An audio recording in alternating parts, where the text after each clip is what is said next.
ഇപ്പോൾ ഇനി next question നോക്കാം. Question number 12. Question number 12 illustration 4 ആണത്.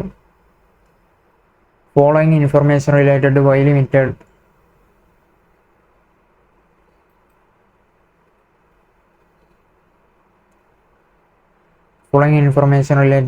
Limited for the year ended 31st March 2000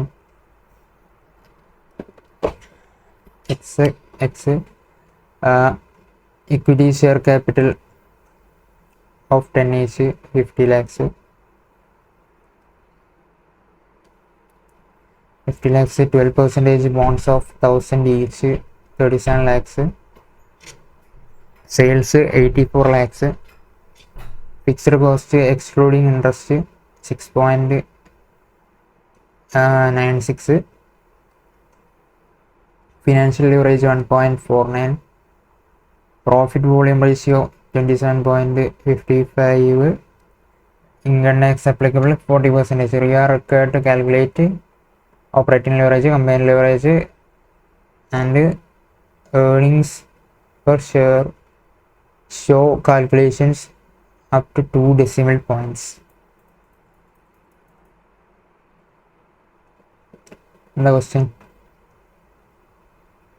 ഈ ക്വസ്റ്റ്യനും നേരത്തെ ക്വസ്റ്റ്യൻ്റെ അതേപോലത്തെ ക്വസ്റ്റ്യൻ തന്നെയാണ്. നിങ്ങൾക്ക് തന്നെ സ്വന്തമായിട്ട് ചെയ്യാവുന്നതേ ഉള്ളൂ. നമുക്ക് എങ്ങനെ ചെയ്യേണ്ടത്? ഇപ്പോൾ ആദ്യം ഇങ്ങനത്തെ വലിയ ക്വസ്റ്റ്യൻസ് വരുമ്പോൾ നമ്മൾ എന്താ ചെയ്യേണ്ടത്? ആദ്യം തന്നെ നമുക്ക് ഗിവൺ എന്താണെന്ന് എഴുതി വെക്കാം.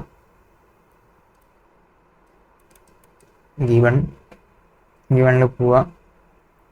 Equity share capital of 10 each 50 lakhs 50 lakhs equity share ഉണ്ട്. അപ്പം ഈ 10 ഈച്ച് എന്ന് പറയുന്നത് നമ്മൾ നമ്പർ ഓഫ് ഷെയർസ് ഇവിടെ EPS ചോദിച്ചിട്ടുണ്ട്, ഏർണിങ്സ് പെർ ഷെയർ. അപ്പം അത് earnings divided by number of shares ആണല്ലോ EPS. അപ്പോൾ അതിന് വേണ്ടിയാണ് ഇവിടെ ഓഫ് 10 ഈച്ച് എന്ന് തന്നിട്ടുള്ളത്. അതായത് 50 lakhs ടോട്ടൽ ക്യാപിറ്റൽ ഉണ്ട്. അപ്പോൾ അതിൽ 5 lakh ഷെയർസ് 10 ഈച്ച് ആണ് വരിക. ഇത് 5 lakhൻ്റെ 10 rupeesൻ്റെ 5 lakh ഷെയർസ് അങ്ങനെയാണ് വരിക. അപ്പം number of shares 5 lakhs 12% amount of 1000 each 37 lakhs ആണ് ഉള്ളത്. അപ്പം ബോണ്ട് എന്തിനാണ് തരുന്നത്? ബോണ്ട് തരുന്നത് ഒന്നിനല്ല, നമുക്ക് ഇൻട്രസ്റ്റ് എത്ര ഉണ്ടെന്ന് അറിയാൻ വേണ്ടിയിട്ടാണ്.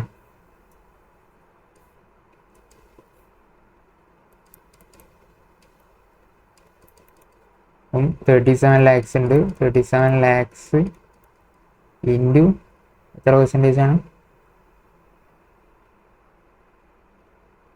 12%.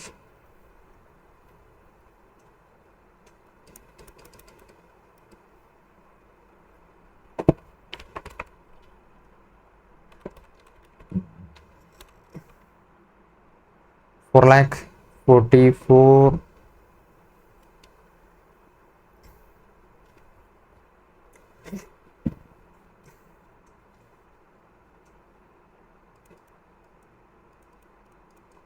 4,44,000 ഇൻട്രസ്റ്റ് കിട്ടി.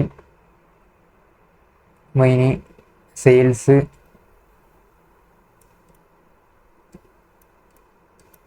Sales 84 lakhs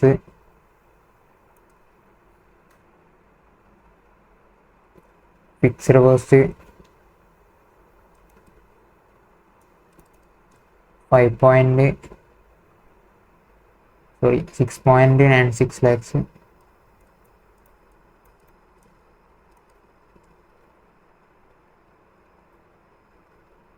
PV ratio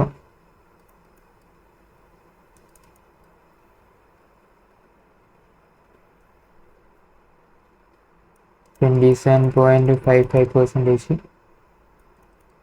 income tax 40%. ഇത്രയാണ് നമുക്ക് തന്നിട്ടുള്ളത്. അതുപോലെ തന്നെ ഫിനാൻഷ്യൽ ലിവറേജും തന്നിട്ടുണ്ട്.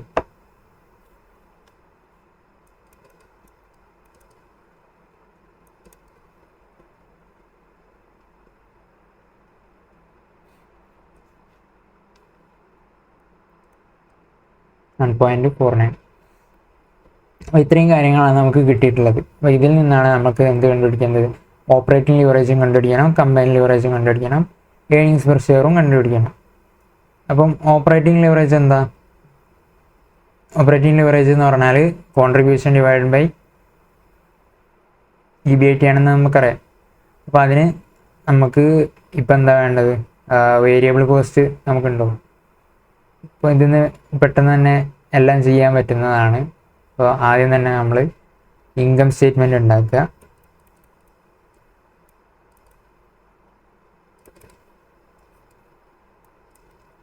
സെയിൽസ് എത്ര ഉണ്ട്? 84 lakhs.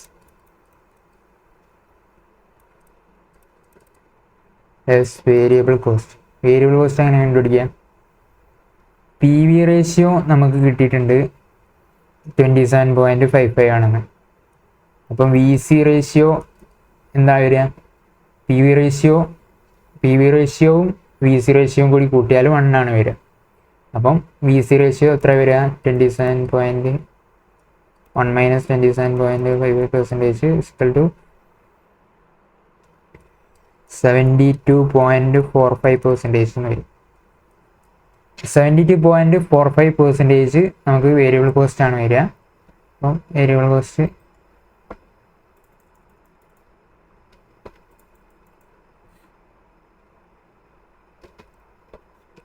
,72.45% ആണ് വേരിയബിൾ കോസ്റ്റ് വരിക.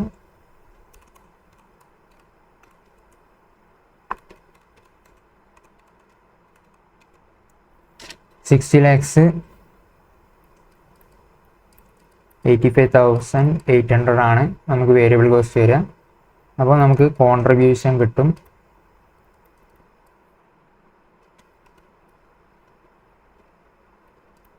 $23,14,200 എന്ന് കിട്ടും. അതിൽ നിന്ന് നമുക്ക് ഫിക്സ്ഡ് കോസ്റ്റ് ഓൾറെഡി തന്നിട്ടുണ്ട്. ഫിക്സ്ഡ് കോസ്റ്റ് എത്ര തന്നത്? അപ്പോൾ ഇത് ഇങ്ങനെ ഈ ഗിവൺ എഴുതി വെക്കുന്നത് എന്തിനാണെന്ന് വെച്ചാൽ നമുക്ക് പെട്ടെന്ന് ചെയ്യുമ്പോൾ എടുത്ത് വെക്കാൻ വേണ്ടിയിട്ടാണ്. അപ്പോൾ നിങ്ങൾക്ക് ഇങ്ങനെ ഗിവൺ എഴുതി ചെയ്യേണ്ടെന്നുണ്ടെങ്കിലും കുഴപ്പമില്ല. നിങ്ങൾക്ക് എങ്ങനെയാണോ നിങ്ങളുടെ കംഫേർട്ട് അത് അനുസരിച്ച് ചെയ്യാവുന്നതാണ്. Plus fixed cost 6.96. അപ്പം ഈ ഇങ്ങനത്തെ ക്വസ്റ്റ്യനൊക്കെ ആയതിനെ കൊണ്ടാണ്. അല്ലാതെ ശരിക്കത്തെ ക്വസ്റ്റ്യന് നമ്മൾ എക്സാമിന് വരുമ്പോൾ ചിലപ്പോൾ നല്ല ലെങ്തി ആയിട്ട് വരും.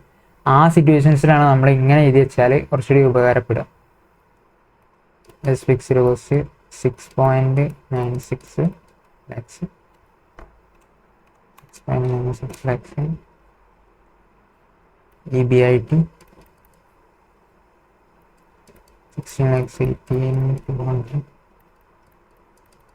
Plus interest. ഇൻട്രസ്റ്റ് നമ്മൾ ഓൾറെഡി മുകളിൽ കമ്പ്യൂട്ട് ചെയ്ത് വെച്ചിട്ടുണ്ട്. 4,44,000.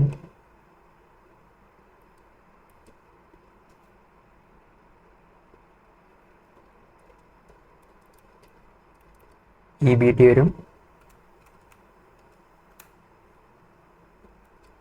11,74,200. EBT വരും ലെസ് ടാക്സ്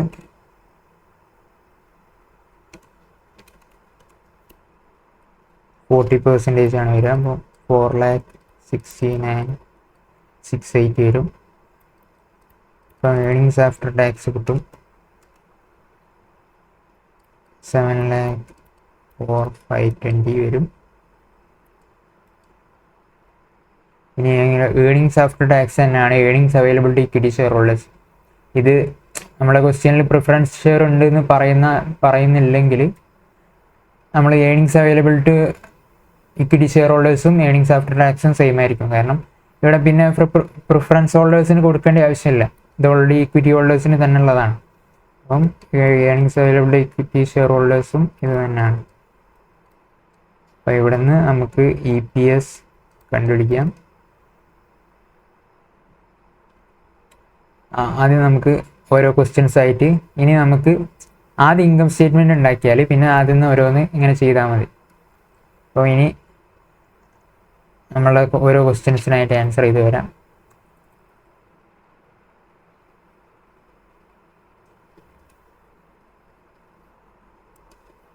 ഫസ്റ്റ് ക്വസ്റ്റ്യൻ എന്തായിരുന്നു? ഓപ്പറേറ്റിംഗ് ലിവറേജ് അല്ലേ?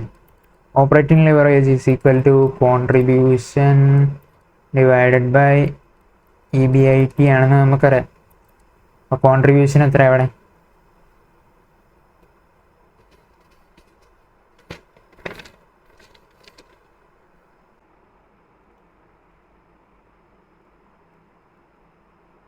ഇതിപ്പം ഈ ക്വസ്റ്റ്യന് നിങ്ങൾ നോക്കുമ്പം കാണാം, പെട്ടെന്ന് തന്നെ നമുക്ക് കിട്ടിയല്ലോ എന്ന് വിചാരിക്കും. പക്ഷേ ഈ ക്വസ്റ്റ്യനിലൊരു ട്വിസ്റ്റ് ഉണ്ട്. ഞാൻ ചെയ്ത ഈ ഉത്തരം തെറ്റാണ്, ഇതല്ല ഇതിൻ്റെ യഥാർത്ഥ ഉത്തരം. ഇത് എവിടെ മാറണമെന്ന് വെച്ചാൽ, നമ്മളെ ക്വസ്റ്റ്യനിൽ നമുക്ക് ഒരു സാധനം തന്നിട്ടുണ്ട്, ഫിനാൻഷ്യൽ ലിവറേജ് എത്രയും തന്നിട്ടുണ്ട്, 1.49. ഈ ഫിനാൻഷ്യൽ ലിവറേജ് എന്ന് പറഞ്ഞാൽ എന്താ? ഫിനാൻഷ്യൽ ലിവറേജ് എന്ന് പറഞ്ഞാൽ EBIT ബൈ EBT അല്ലേ? EBIT by EBT is equal to 1.49 നമുക്ക് ക്വസ്റ്റ്യനിൽ ഓൾറെഡി തന്നിട്ടുണ്ട്.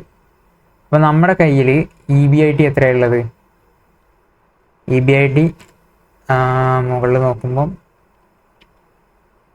16,18,200 ആണുള്ളത്. 16,18,200 ആണ് EBIT ബൈ EBT ആണ് ഉള്ളത്. അപ്പം EBT കിട്ടണമെങ്കിൽ EBT equal to divide by 1.49. ഇതൊന്നുമില്ല, ഇത് ഇങ്ങോട്ട് എടുത്തു, ഇത് തിരിച്ച് ഇങ്ങോട്ടും എടുത്തു, അതാണ് ഇവിടെ ചെയ്തത്. അപ്പം EBT equal to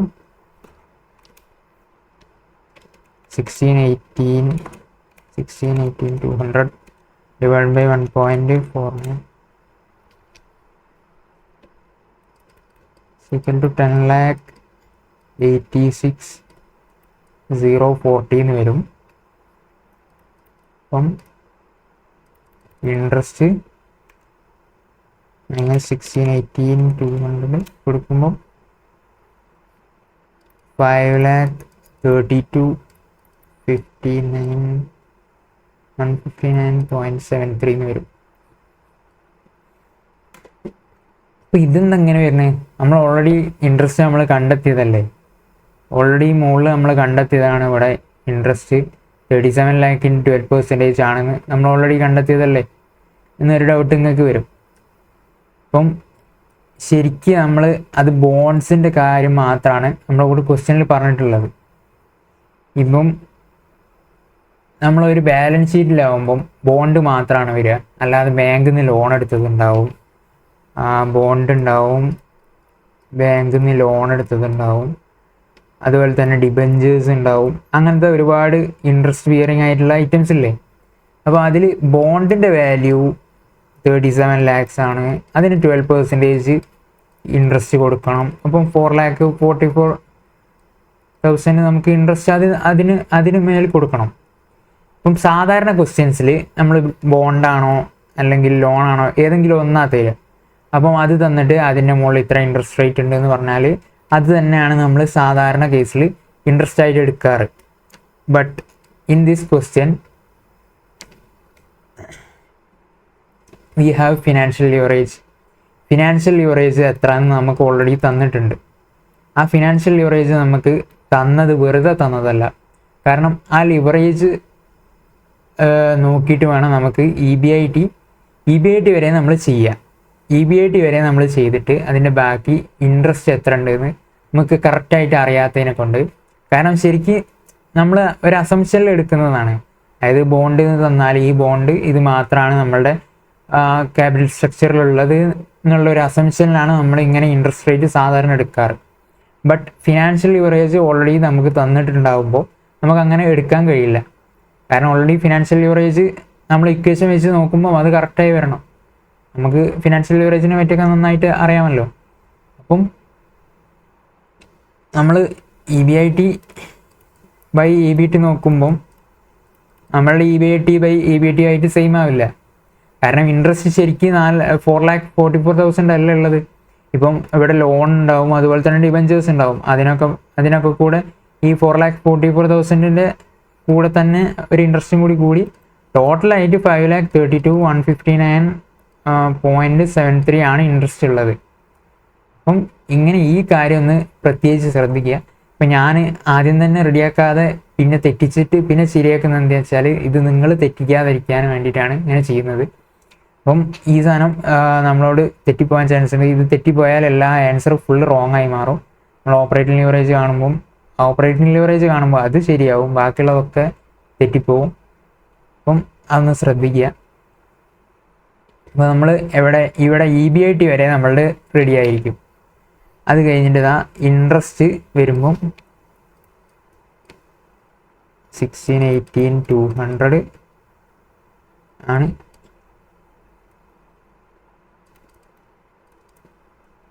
right answer. Less interest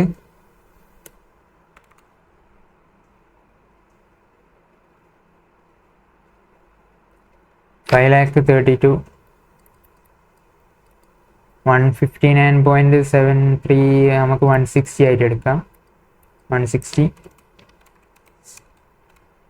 16, 18, 200 minus 532 160 is equal to 10,86,040. കണ്ടോ EBT കിട്ടുന്നത്. അപ്പം ഇങ്ങനെ കിട്ടണം നമുക്ക് ശരിക്കും.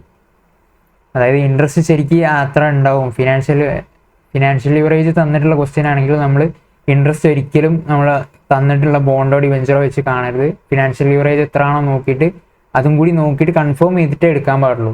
ചിലപ്പോൾ നമ്മളുടെ ബോണ്ട് തന്നെ ഉണ്ടാവുള്ളൂ. അപ്പം ഫിനാൻഷ്യൽ ലിവറേജിൽ നമുക്ക് കിട്ടുന്ന ഇൻട്രസ്റ്റും സെയിം ആയിരിക്കും, അതുപോലെ തന്നെ നമ്മളെ ബോണ്ടിൻ്റെ മുകളിലുള്ള ഇൻട്രസ്റ്റും സെയിം ആയിരിക്കും. അപ്പോൾ ആ കാര്യം ഒന്ന് എന്തായാലും ശ്രദ്ധിക്കണം.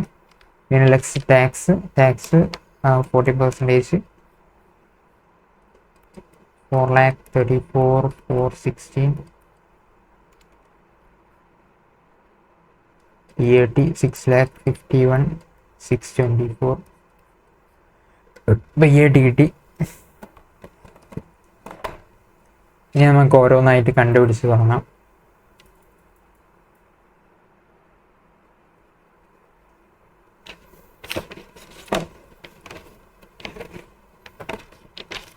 ഇനി കണ്ടുപിടിക്കാൻ നിങ്ങൾക്ക് പണിയൊന്നുമില്ലല്ലോ. Operating leverage is equal to contribution by EBIT ചെയ്താൽ നമുക്ക് കിട്ടൂലേ. കോൺട്രിബ്യൂഷൻ എത്ര? കോൺട്രിബ്യൂഷൻ 23, 14, 200.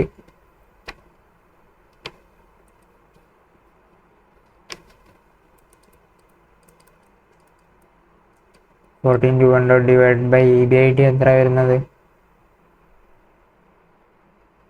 16, 18, 200.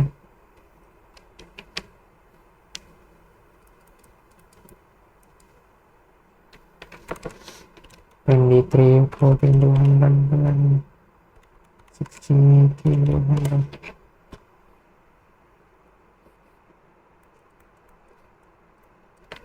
Is equal to 1.1.43 വരും.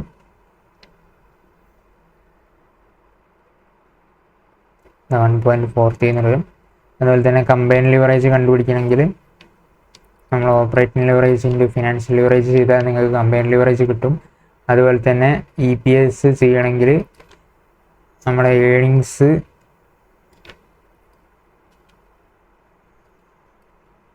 Available to equity share holders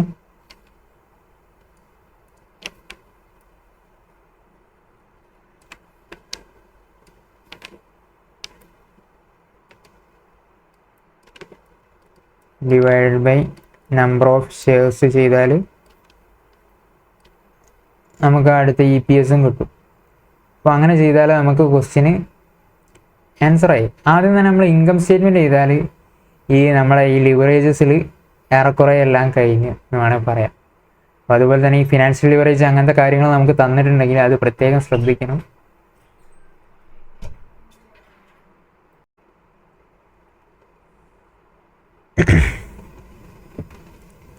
ക്വസ്റ്റ്യനിലെ answer ഇവിടെ കൊടുത്തിട്ടുണ്ട്. അപ്പോൾ നോട്ട് ഒന്ന് വായിച്ചു നോക്കുക.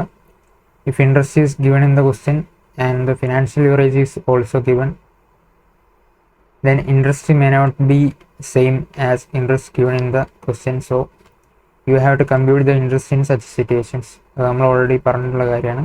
അതൊന്ന് ശ്രദ്ധിക്കും. Next question number 13. Is limited considering installation of the new project costing 80 lakh. Expected annual sales revenue from the project is 90 lakhs and its variable costs are 60% of sales. Expected annual fixed cost other than interest is 10 lakhs. Corporate tax rate is 30%. The company avail fund through equity share of rupees 10 each and 12% debentures of rupees 40 lakhs. You are required to calculate the operating leverage, financial leverage, combined leverage, and EPS. Determine likely level of EPAT if EPS is rupees 4, rupees 2, rupees 0.